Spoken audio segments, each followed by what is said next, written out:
Bismillahirrahmanirrahim. Friends, today we have a topic on needs assessment.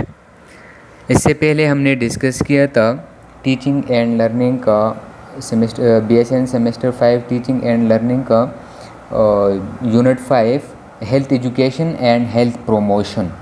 ठीक है, आज unit 6 है हमारे पास needs assessment. So health education में हमने डिस्कस किया था कि किस तरह हम हेल्थ को प्रोमोट कर सकते हैं और डिज़ीज़ को प्रिवेंट कर सकते हैं through health education.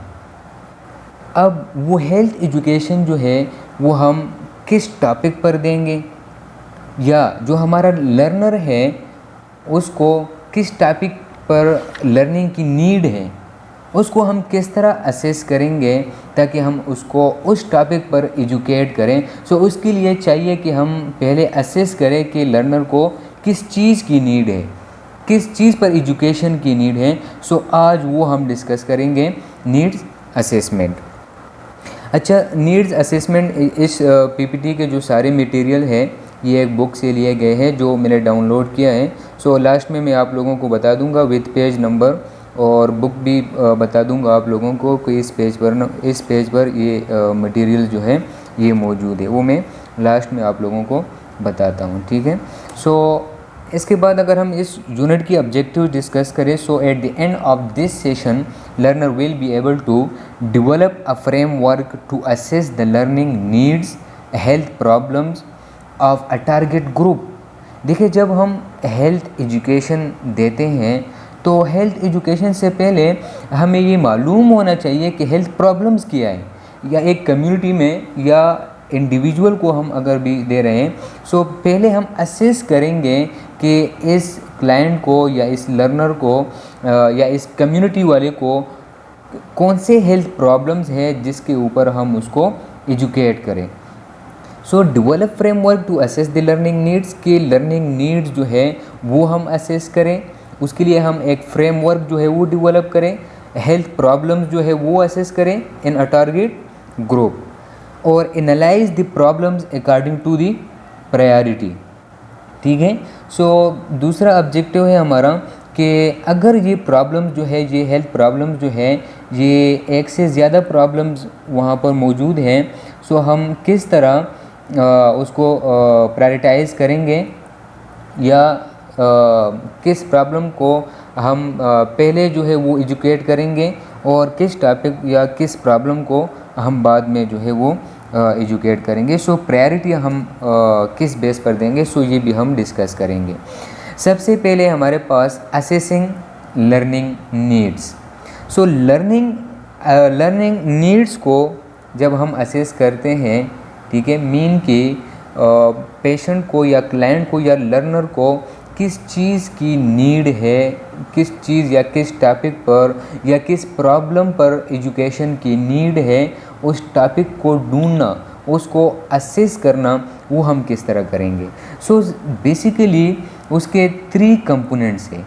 First component है लर्निंग नीड्स, ठीक है, सेकंड कंपोनेंट है readiness to learn and third component है लर्निंग स्टाइल्स। अब सबसे पहले लर्निंग नीड्स कंपोनेंट में हम क्या देखते हैं कि what the learner needs to learn. ठीक है, कि जो लर्नर है उसकी किस चीज़ की ज़रूरत है लर्निंग की, किस टॉपिक पर उसको लर्निंग की ज़रूरत है, सबसे पहले हम ये देखेंगे।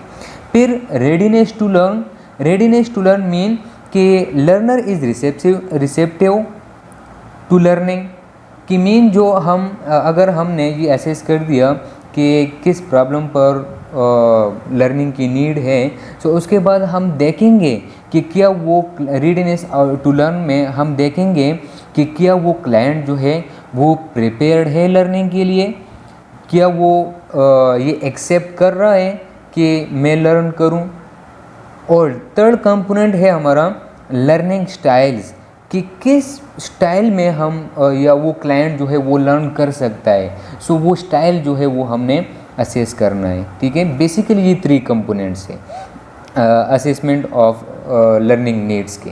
ठीक है, so learning needs must be examined first because there may be no reason to assess readiness to learn और learning styles if by chance learning needs are non existent. अगर इसमें जो पहला ये पहला कंपोनेंट है लर्निंग नीड्स, अगर ये एग्जिस्ट नहीं कर पाता या हम इसको असेस नहीं कर पाते, सो ये दो बाकी जो कंपोनेंट है ये ऑब्वियसली बात है कि हम इसको फिर असेस नहीं कर पाएंगे, ठीक है, क्योंकि ये सारे जो है ये इंटर रिलेटेड है एक दूसरे के साथ। सबसे पहले हम लर्निंग नीड्स को असेस करेंगे, फिर रेडीनेस को देखेंगे और फिर लर्निंग स्टाइल्स को देखेंगे। अगर ये पहला वाला जो है ये नॉन एग्जिस्टेंट हो, ये एग्जिस्ट न करता हो, सो ये बाकी दोनों जो है ये हम असेस नहीं कर पाएंगे फिर, ठीक है।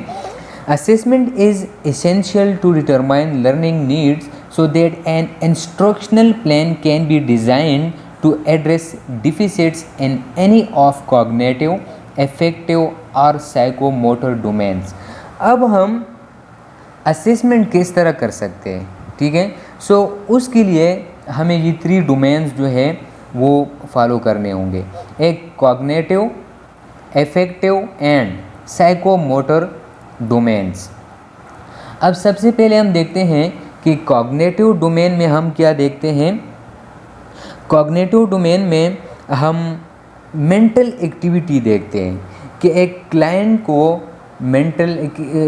की मेंटल एक्टिविटी किस तरह है, आया उसमें तो प्रॉब्लम नहीं है, आया मेंटल एक्टिविटी उसके बारे में लर्नर को लर्निंग की नीड है कि नहीं है। दूसरा है हमारे पास एफेक्टिव डोमेन। सो एफेक्टिव डोमेन में हम बेसिकली इमोशंस देखते हैं कि किस तरह क्लाइंट जो है वो बिलीव्स को, वैल्यूज़ को एंड इंटरेस्ट पर जो है वो रिफ्लेक्ट करता है, वो अपने इमोशन जो है उसके इमोशंस क्या है। सो ये हम इफेक्टिव डोमेन में देखते हैं। और थर्ड वन है हमारे पास साइकोमोटर डोमेन्स। सो साइकोमोटर डोमेन्स में हम बेसिकली नैरो मस्कुलर एक्टिविटीज़ देखते हैं। अगर मैं सिंपली बात करूं तो साइकोमोटर डोमेन में हम बेसिकली बॉडी लैंग्वेज देखते हैं, ठीक है।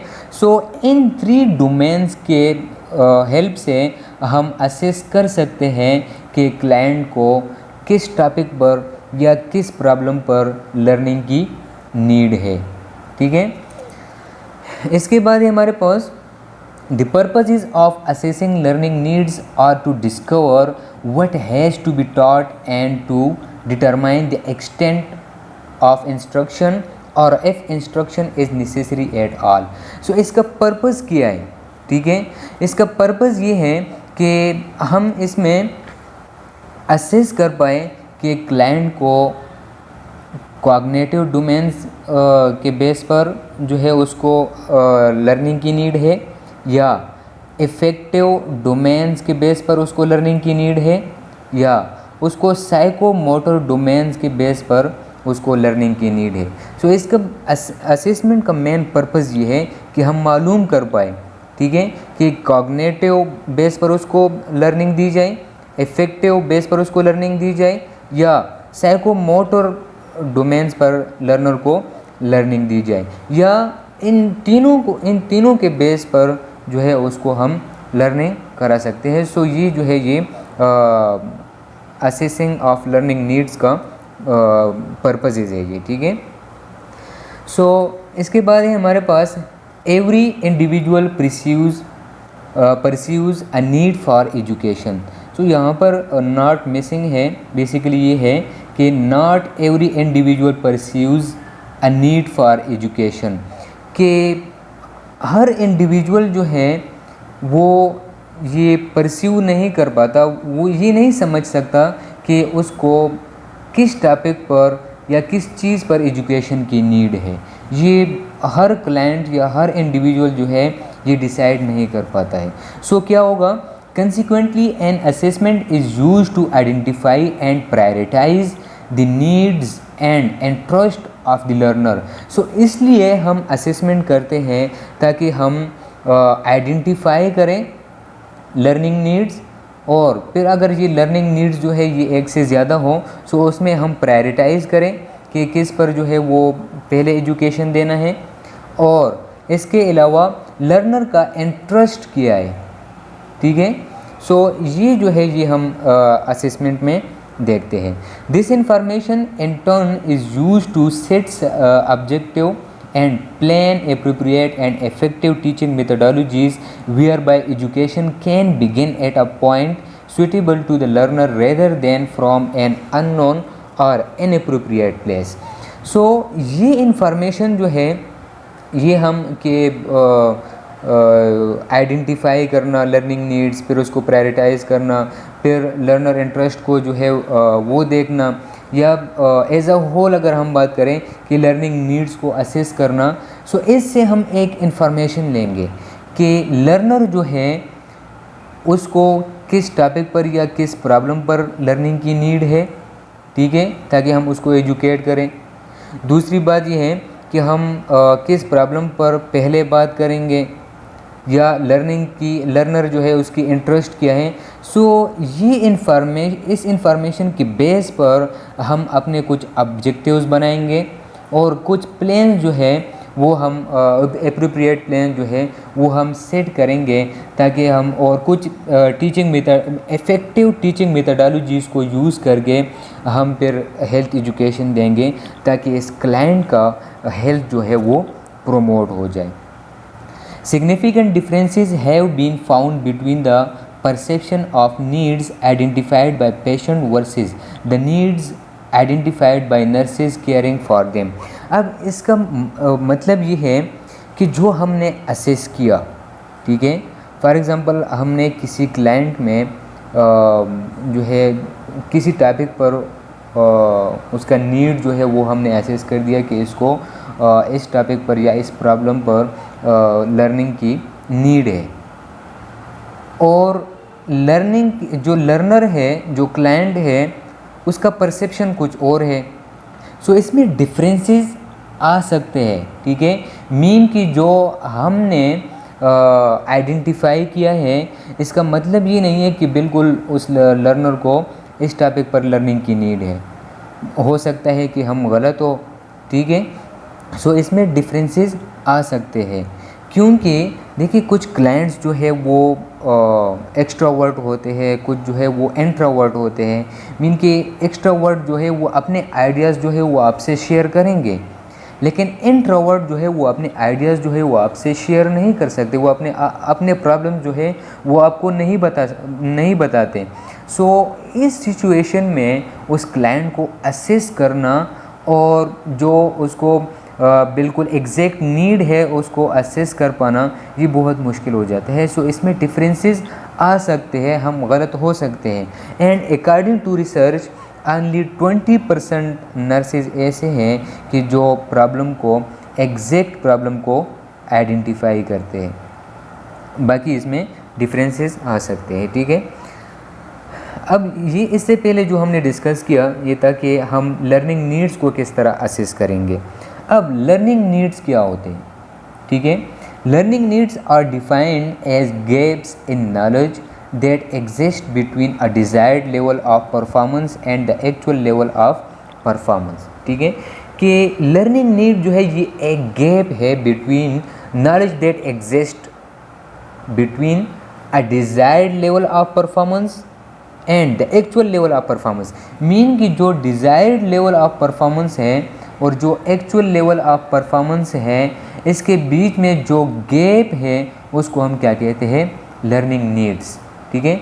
अब लर्निंग नीड्स जो है इसको अगर हम सिंपली डिफाइन करें, so a learning need is the gap between what someone knows, ठीक है, what someone knows and what someone needs to know, ठीक है। कि कोई जो है वो क्या जानता है किस चीज़ के बारे में और क्या उसको जानना चाहिए उस चीज़ के बारे में, इन दोनों के बीच में जो गैप है उसको हम क्या कहते हैं, लर्निंग नीड्स, ठीक है। सच गैप्स, ये जो गैप है exist because of a lack of knowledge, attitude और स्किल्स, ठीक है। सो इन 3 चीज़ों की वजह से ये गैप जो है ये पाया जाता है, ठीक है।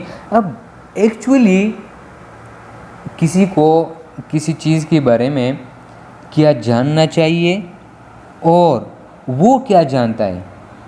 लाजमी तो नहीं है कि वो बिल्कुल एग्जैक्ट एक्चुअली जो जानना चाहिए वो उसके बारे में उसी तरह जानता हो, ठीक है। सो इसके बीच में ये जो गैप पाया जाता है ये किस वजह से है, लैक ऑफ नॉलेज की वजह से, ठीक है। या तो उसके पास नॉलेज की कमी है, या उसका एटीट्यूड जो है वो नेगेटिव है, और या उसके पास स्किल्स की कमी है। सो इसको जब हम इम्प्रूव करेंगे, इसको हमने हेल्थ एजुकेशन में भी डिस्कस किया था कि जब भी हम पेशेंट को या क्लाइंट को या लर्नर को एजुकेट करते हैं, सो हम उसको through knowledge, through positive attitudes and through skills उसको हम एजुकेट करते हैं, ठीक है। सो ये गैप जब हम ख़त्म करने की कोशिश करेंगे, सो ये तीन चीज़ें जो है हम उसकी नॉलेज को इम्प्रूव करने की कोशिश करेंगे, हम उसमें पॉजिटिव एटीट्यूड लाने की कोशिश करेंगे, और हम उसमें कुछ स्किल्स जो है वो डेवलप कर पाएंगे ताकि वो अपने हेल्थ को क्या करें, इम्प्रूव करें। It is the task of the educator to determine exactly what needs to be learn and to identify an approach for presenting the material that will be best understood by the learner. So एक nurse को एक good educator भी होना चाहिए, ठीक है, ताकि वो अपने क्लाइंट का नीड जो है वो उसको सही तरह उसको डिटरमाइन करे, उसको असेस कर पाए, और उसको उस नीड के बेस पर उसको ऐसे मटेरियल्स या ऐसे मेथडोलॉजीज़ जो है वो यूज़ करके, वो प्रोवाइड करके अपने उस लर्नर को क्या कराएं, एजुकेट कराएं, ठीक है, ताकि वो उसकी हेल्थ जो है वो इम्प्रूव हो जाए। इसके बाद है हमारे पास health status. Assessment of the learner's health status is important to determine the amount of energy available as well as present comfort level. Both of these factors heavily influence one's readiness to health, ठीक है। अब इसमें कुछ ये दो points हैं, ये influence करते हैं नीड्स असेसमेंट पर या हेल्थ एजुकेशन पर, ठीक है। एक है अमाउंट ऑफ एनर्जी, ठीक है, और दूसरा है प्रेजेंट कंफर्ट लेवल।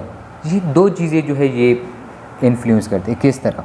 अब फॉर एग्ज़ाम्पल हमने किसी क्लाइंट का हेल्थ स्टेटस जो है वो हमने असेस कर दिया, और हमने प्रॉब्लम भी आइडेंटिफाई कर दिया कि इस प्रॉब्लम पर मैंने इसको एजुकेट कराना है, लेकिन वो क्लाइंट जो है उसकी अमाउंट ऑफ एनर्जी जो है वो इनसफिशेंट है, ठीक है। वो फॉर एग्ज़ाम्पल वो बिल्कुल सेमी कॉन्शियस है, उसमें बिल्कुल एनर्जी नहीं है, तो आप उसको किस तरह एजुकेट कर सकते हैं, ठीक है। दूसरी बात ये है कि उसका कंफर्ट लेवल जो है अगर वो कंफर्ट जोन में ना हो, कंफर्ट लेवल जो है उसका लो हो, तो हम जो है उसको एजुकेट नहीं कर सकते।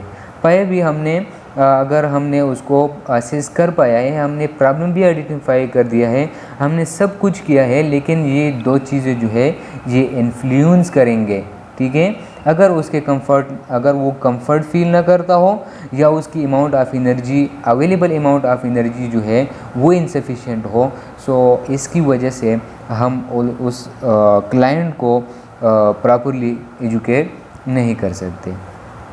Appraisal of needs mean assessment of needs, ठीक है, कि नीड्स को हम किस तरह असेस करेंगे। अ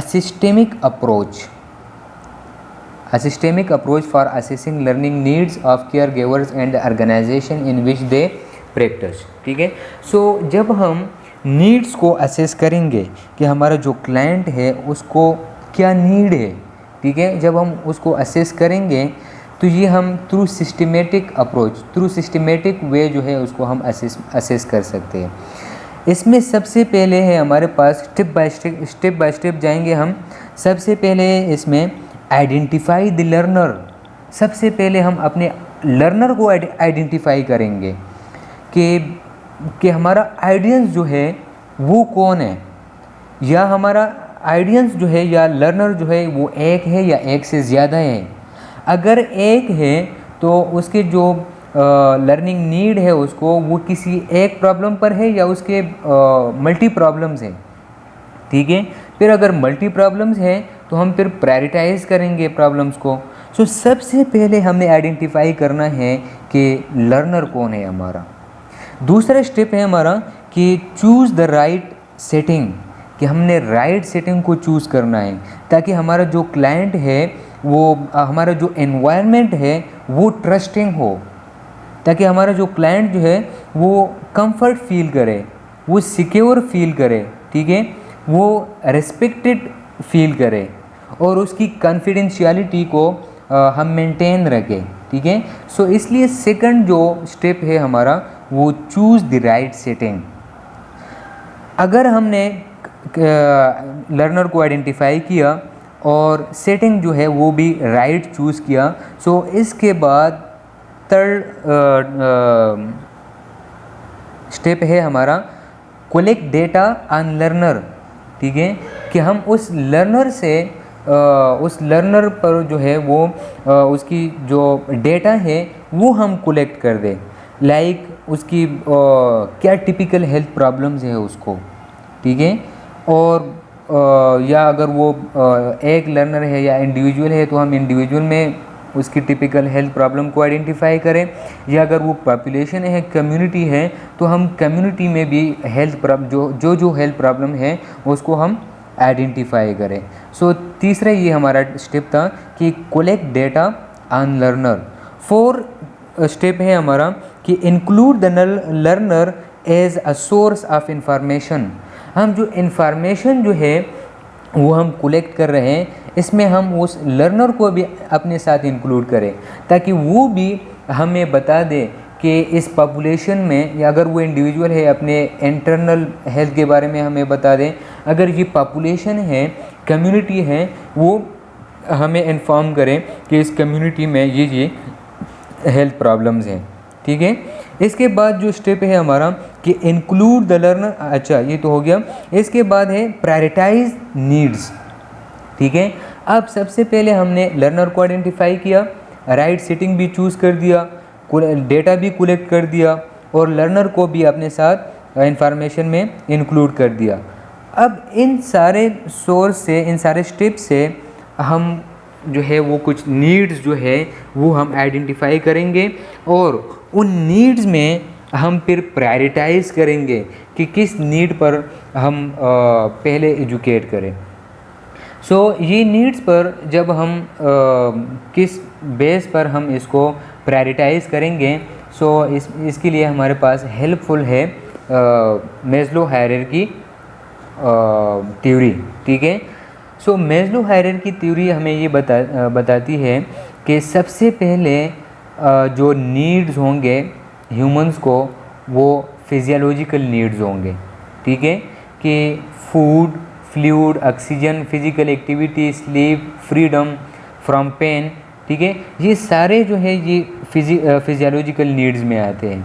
ये सबसे बेसिक नीड है किसी क्लाइंट को, किसी लर्नर या ऑल ह्यूमंस के ये बिल्कुल बेसिक नीड है। अगर ये बेसिक नीड जो है ये उसके बिल्कुल बराबर है, ये कंफर्ट फील कर रहा है on the base of physiological needs, so इसके बाद इसको हम सेफ्टी एंड सिक्योरिटी प्रोवाइड करेंगे, ठीक है, जिसमें सेफ्टी फ्रॉम डेंजर या जॉब सिक्योरिटी वगैरह। अगर ये जो है ये भी बिल्कुल इसमें ये कंफर्ट फील कर रहा है, सो इसके बाद आता है बिलोंगिंग एंड लव नीड्स, जिसमें need to receive and to give love and affection friends. अगर ये जो है ये इसमें ये कंफर्ट फील कर रहा है, अगर ये इसने अचीव किया, सो इसके बाद एस्टीम नीड्स आते हैं, ठीक है, जिसमें हमारे पास इंटरनल एस्टीम नीड्स या एक्सटर्नल एस्टीम नीड्स, जिसमें self respect and self and recognition from others, prestige and dignity. अगर ये जो है इसके बिल्कुल सही है, ये स्टेप भी इसने अचीव कर लिया, सो इसके बाद जो सबसे लास्ट में है हमारे पास सेल्फ एक्चुअलाइजेशन, जिसमें ये बिल्कुल हर लिहाज से अपने आप को कंफर्ट फील कर रहा होता है, ठीक है। सो हम नीड्स को प्रायोरिटाइज करेंगे कि किस नीड्स पर हमने पहले काम करना है, सो ये according to Maslow hierarchy theory हम करेंगे। फॉर एग्ज़ाम्पल एक क्लाइंट है हमारे पास, वो ये जो है वो बताता है कि मुझे इंसोम्निया है, ठीक है, मीन उसको नींद नहीं आ रही, उसको उसकी स्लीप जो है वो डिस्टर्ब है। और इसी के साथ वो बताता है कि जॉब सिक्योरिटी की में बारे में भी वो बताता है कि मेरी जॉब सिक्योरिटी नहीं है। सो इसमें ये दो प्रॉब्लम्स हो गए, एक इंडिविजुअल ने दो प्रॉब्लम्स बता दिए। अब हम इसमें प्रायोरिटाइज़ करेंगे कि हमने पहले इसके स्लीप पर काम करना है या जॉब सिक्योरिटी पर काम करना है। So according to Maslow hierarchy हमने पहले फिजियोलॉजिकल नीड्स पर काम करना है। सो सबसे पहले हम इसकी स्लीप पर इसको जो है वो कंफर्ट फील करने की कोशिश करेंगे, फिर उसके बाद जाके जॉब सिक्योरिटी आती है।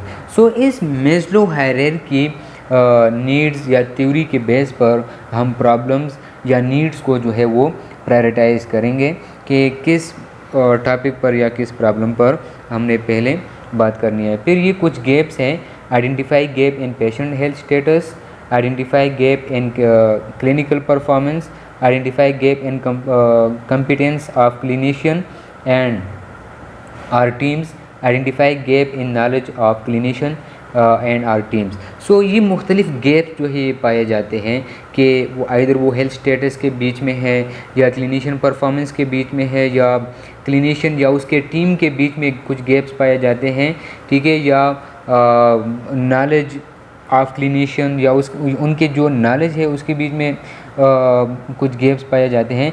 सो इसको हमने पहले जो है ये गैप्स जो है ये हमें ख़त्म करने हैं, तब जाके हम प्रॉपर एजुकेशन दे सकते हैं, हम हेल्थ को प्रमोट कर सकते हैं। फिर ये एक एग्ज़ाम्पल दिया गया है इन्होंने कि इसको हम कहते हैं कॉग्निटिव मैप, ठीक है। कॉग्निटिव मैप के थ्रू हम किसी क्लाइंट को, हम किसी लर्नर को स्टेप बाय स्टेप या थ्रू स्केच जो है उसको हम समझा सकते हैं कि ये इस तरह होता है और इस तरह होता है। लाइक इन्होंने एग्ज़ाम्पल दिया है कि एक पेशेंट है, उसको डायबिटीज़ है। अब आप उसको किस तरह समझाएंगे, इस पर आप किस तरह उसको एजुकेट करेंगे। तो इनमें सबसे पहले ये तो डिपेंड करता है कि आपका जो क्लाइंट है उसकी नॉलेज लेवल जो है वो कितनी है, ठीक है। अगर वो थोड़ा बहुत डायबिटीज़ के बारे में जानता हो तो आप उसको बता सकते हो कि पेनक्रियाज होता है, उसमें अल्फ़ा सेल बीटा सेल्स होते हैं, ठीक है। फिर अगर अल्फ़ा सेल काम नहीं करते हैं तो आपको टाइप बी या टाइप 2 डायबिटीज़ है, अगर बीटा सेल नहीं कर रहे तो आपको टाइप 1 है, ठीक है। फिर जो है एक इंसुलिन डिपेंडेंट होता है, एक इंसुलिन या नॉन डिपेंडेंट होता है, इसकी ट्रीटमेंट क्या हो सकता है, ठीक है। इंसुलिन, एक्सरसाइज, डाइट टाइप 1 में हम करते हैं, टाइप 2 में ये। सो ये थ्रू स्केच या स्टेप बाय स्टेप जो है आपने उसको थ्रू स्केच या थ्रू कॉग्निटिव मैप इसको कहते हैं, इसके थ्रू आपने समझाना है, ठीक है।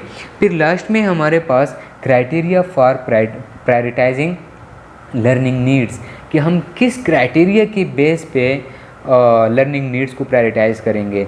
इसमें 3 किस्म के नीड्स है, एक है हमारे पास मैंडेटरी, दूसरे है डिज़ायरेबल, ठीक है, और थर्ड वन है पॉसिबल, ठीक है। सो एक एक को हम डिस्कस करते हैं। सबसे पहले mandatory needs that must be learn for survival or situations in which the learner's life और safety is threatened. Learning needs in this category must be met immediately, ठीक है। मैंडेटरी नीड्स जो होते हैं ये वो नीड है जिसमें लाइफ थ्रेटनिंग हो सकती है, ठीक है। मीन कि किसी लर्नर की जान को ख़तरा हो सकती है या क्लाइंट की जान को ख़तरा है।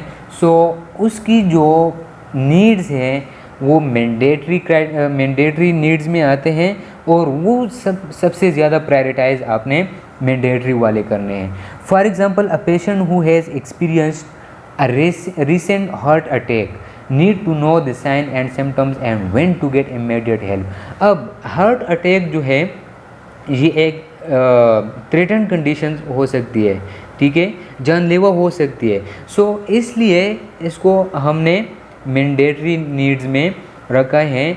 इस क्लाइंट को हमने साइन एंड सिम्टम्स समझाने हैं। सबसे पहले हमने इसको प्रायोरिटाइज़ करना है, ठीक है। साइन सिम्टम्स इसको समझाने हैं, इसको इमीडिएट, या अगर इसको ये साइन सिम्टम जो है ये अपीयर हो जाएं तो उसको इमीडिएट हेल्प, वो डायरेक्ट हेल्प जो है वो किस तरह ले सकता है, इसके बारे में हमने इसको एजुकेट करना है, ठीक है। The nurse who work in a hospital must learn how to do cardiopulmonary resuscitation. So इसके साथ साथ वो जो नर्स वहाँ पर काम कर रहा है उसको भी एजुकेशन की नीड है कि वो जो है वो CPR के बारे में जानता हो, ठीक है, ताकि वो डायरेक्ट इमीडिएटली उस क्लाइंट की हेल्प कर सके और उसको एजुकेट कर सके। Criteria for prioritizing learning needs, दूसरा है हमारे पास डिज़ायरेबल, ठीक है। सो डिज़ायरेबल में क्या होता है कि needs that are not life dependent but are related to well being are the overall ability to provide quality care in situation involving changes in institutional procedures, ठीक है। सो अब डिज़ायरेबल नीड्स जो होते हैं ये लाइफ डिपेंडेंट नहीं होते हैं, ठीक है, मीन इसमें जान की खतरा तो नहीं होती है, बट अलबत्ता अगर हम इसको डिज़ायरेबल नीड्स को अगर हम इसके बेस पर इसको एजुकेट कराएं तो ये रिलेटेड है किसके साथ, वेल बीइंग के साथ, ठीक है। लाजमी नहीं है या लाइफ डिपेंडेंट नहीं है, ठीक है, लेकिन अगर हम इसके बारे में इसको एजुकेट कराएं सो ये कंफर्ट फील करेगा। For example, it is important for patient who have cardiovascular disease to understand the effect of high fat diet in their condition. So अगर कार्डियोवास्कुलर पेशेंट हो हम उसको ये एजुकेट कर सकते हैं कि आप हाई फैट डाइट जो है वो आप नहीं ले, वो आपके लिए आप पर किस तरह इफ़ेक्ट करा सकता है, इसके बारे में हम इसको एजुकेट करा सकते हैं। सो इस कंडीशन में अब ये जो है ये लाइफ थ्रेटन कंडीशन नहीं है। सो ये एज अ वेल बीइंग या जस्ट फॉर दिस के पेशेंट जो है वो या क्लाइंट जो है वो कंफर्ट फील करे।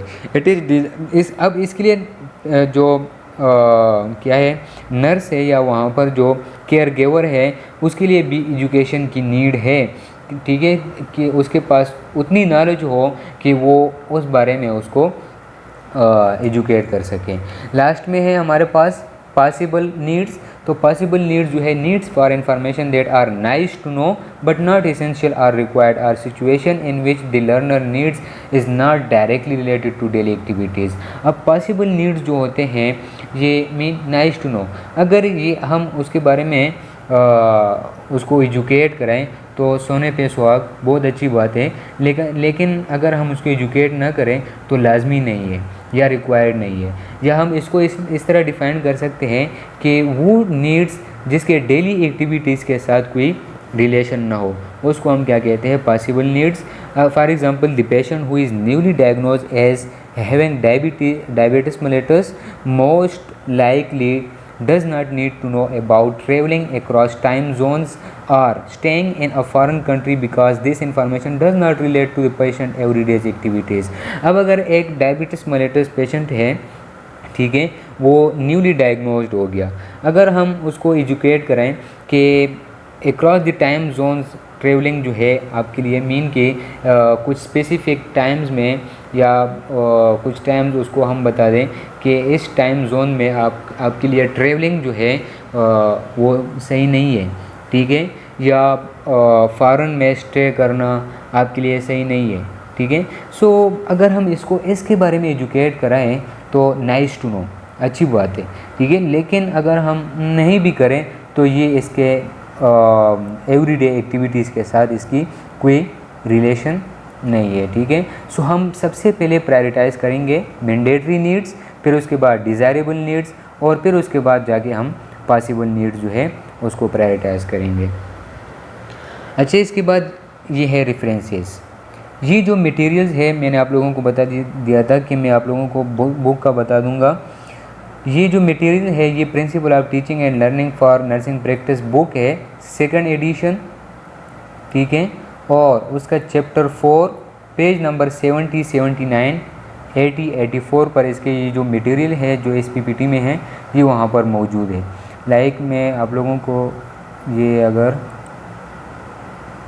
दिखा दूं तो ये आप लोग देख सकते हैं इस PDF में। ये है चैप्टर 4, ठीक है। यहाँ पर हम आएंगे तो ये सारे हमारे मटेरियल्स हैं जो हमने PPT में पढ़े, वो सारे यहाँ से लिए गए हैं। असेसमेंट ऑफ द लर्नर, ठीक है, ये सब कुछ जो है ये यहाँ से लिए गए हैं। सो ये जो PDF है या ये जो बुक है ये गूगल पर मौजूद है। इसका लिंक जो है ये मैं डिस्क्रिप्शन में दे दूँगा। आप लोग अगर डाउनलोड करना चाहते हैं तो वहाँ से आप डाउनलोड कर सकते हो, ठीक है। ये वही मेस्लो हायरार्की थ्योरी, ठीक है। और ये जो लास्ट में हमने criteria for prioritizing learning needs, mandatory, desirable and possible, so ये जो है ये यहाँ से लिए गए सारे मटेरियल्स। तो इसका लिंक जो है वो मैं डिस्क्रिप्शन में दे दूँगा आप लोगों को, आप लोग वहाँ से अपने लिए डायग्नोज करें, ठीक है। Thank you so much.